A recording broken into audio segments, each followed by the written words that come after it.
May question lang ako. Dapat masampahan ng kaso to eh. May papanood ako sa inyong video na yung kabit niya ang nakinabang sa pera ng DPWH, sa pera ng taong bayan, na yung kabit niya ay isang bilyonarya na. Maraming ari-arian sa Pampanga.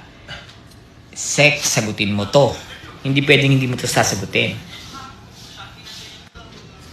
Ayan, makikita mo dyan na naka-aircon pa ang mga motor at kotse. Tantaray. Tapos, dyan mo na makikita yung Rimowa na maleta. Ayan yung mga Rimowa na maleta.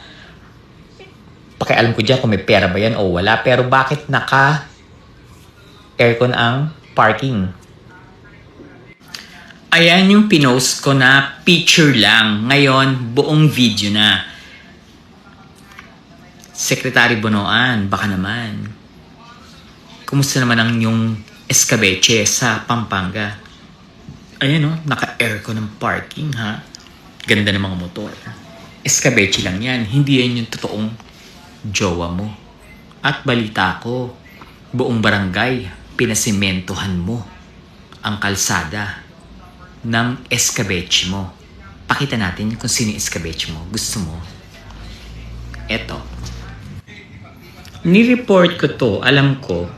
Binigay ko yung exact place, yung pangalan, yung resort, yung lugar. Bakit di siya lumabas? Ano yun? May exemption? Hindi pwede yun. Dapat panagutin lahat to.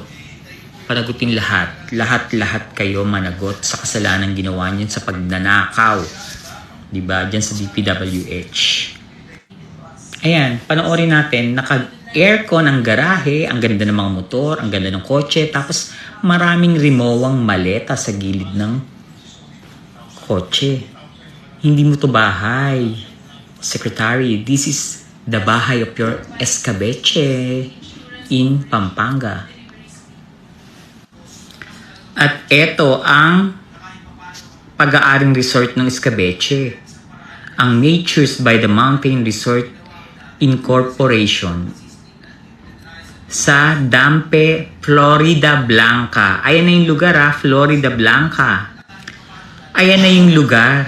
Sinend ko na nga yung mapa. Ayan, ang linaw-linaw. Gusto nyo puntahan nyo? Puntahan natin. Lo, ang tari naman ni former secretary. Head ng escabeche na bilyonarya.